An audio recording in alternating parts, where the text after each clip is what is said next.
Assalamualaikum warahmatullahi wabarakatuh. Selamat pagi teman-teman semua. Di sini kami dari kelompok 13 yang beranggotakan 2 orang. Yang pertama saya sendiri yaitu Faraj Akbar dan teman saya Muhammad Aji Saifullah. Di sini kami akan membahas mengenai hadis matruk dan hadis maudhu. Kita masuk pada bagian pengertian mengenai hadis maudhu. Jadi hadis maudhu dalam bahasa Arab dikenal dengan istilah hadis maudhu.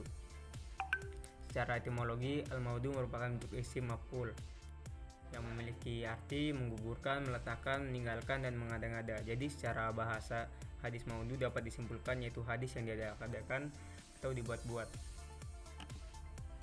Menurut terminologi, hadis maudhu terdapat beberapa pengertian. Di antaranya menurut Imam Nawawi, definisi hadis maudhu adalah hadis yang direkayasa, dibuat-buat, atau doif.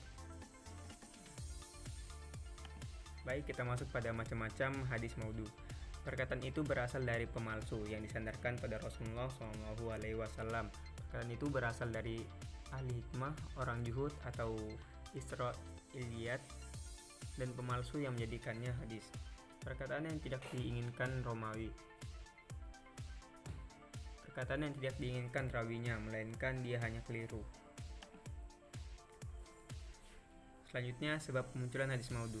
Munculnya pemalsuan hadis berawal dari terjadinya fitnah di dalam tubuh Islam, dimulai dengan terbunuhnya Amirul Mukminin Umar bin Khattab, kemudian Utsman bin Affan, dilanjutkan dengan pertentangan yang semakin memuncak antara kelompok Tasbuk Ali bin Abi Thalib di Madinah dan Muawiyah di Damaskus, sehingga terjadi perselisihan yang tidak bisa terelakkan lagi. Namun lebih ironis lagi bahwa sebagian kaum muslimin yang berselisih ingin menguatkan kelompok dan golongan mereka masing-masing dengan Al-Quran dan hadis, dikarenakan mereka tidak menemukan teks yang tegas yang mengukuhkan pendapatnya masing-masing karena banyaknya pakar Al-Quran dan hadis pada saat itu. Akhirnya sebagian di antara mereka membuat hadis-hadis yang disandarkan kepada Rasulullah SAW untuk mendukung golongan masing-masing. Inilah awal sejarah timbulnya hadis palsu di kalangan umat Islam.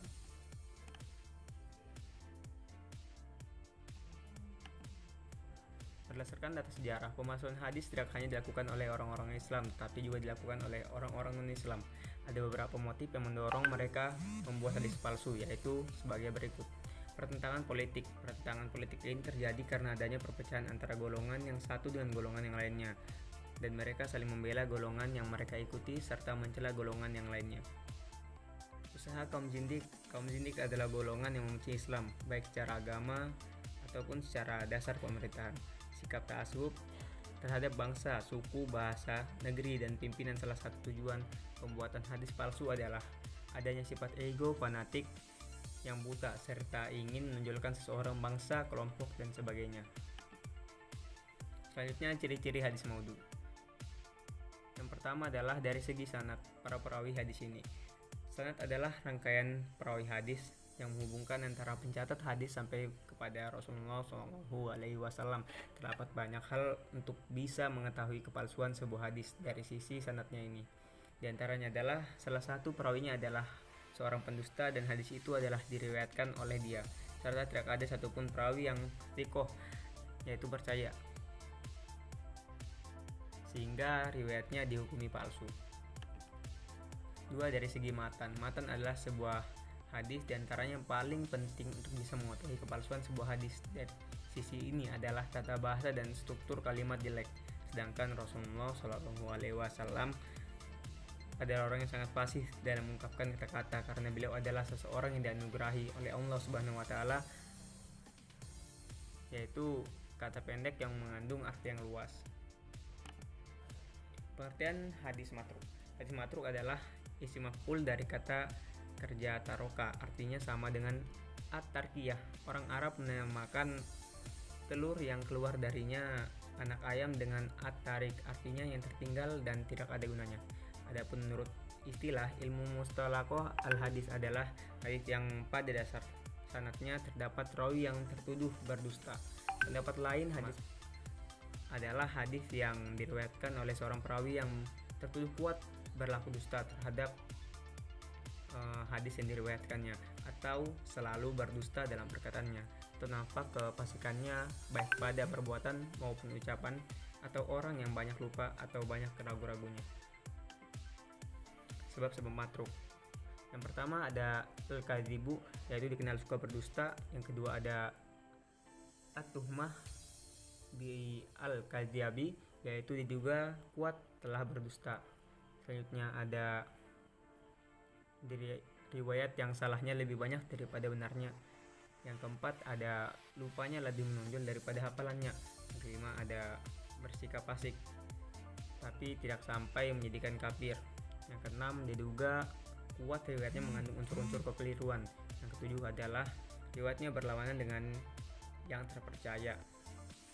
Yang kedelapan ada kepribadian dan keadaan perawi yang tidak dikenal dan dengan jelas. Yang kesembilan adalah bid'ah, yaitu berbuat bid'ah yang mengarah pada kefasikan tapi tidak sampai menjadikannya kafir. Yang ke-10 adalah hafalannya banyak yang salah. Baik, kita masuk pada contoh dari hadis matruk, yaitu sebagaimana yang telah dijelaskan bahwa Abdurrahim bin Zaid dikenal dengan nama Al-Ami yang dikenal suka berdusta. Kebanyakan hadis yang diriwayatkannya melalui jalurnya adalah ditolak. Demikian juga hadis yang diriwayatkan oleh Abdurrahim bin Zaid pasti menyebutkan dari ayahnya an abihi, tentang keberadaan ayahnya Abdurrahim bin Zaid yang juga tidak dikenal. Baik, selanjutnya hukum dari hadis matruk. Hukum hadis matruk tidak boleh dijadikan sebagai hujjah karena sangat dhaif. Hadis matruk tidak dibutuhkan dan tidak dapat dibuktikan. Hadis matruk menepati pada urutan kedua setelah hadis maudhu. Mungkin itu dari kelompok kami. Mohon maaf bila banyak kesalahan baik secara penulisan maupun perkataan dan lain-lain. Kami mohon maaf sebesar-besarnya. Jika ada pertanyaan silahkan ditulis di kolom komentar. Sekian dari kelompok kami. Assalamualaikum warahmatullahi wabarakatuh.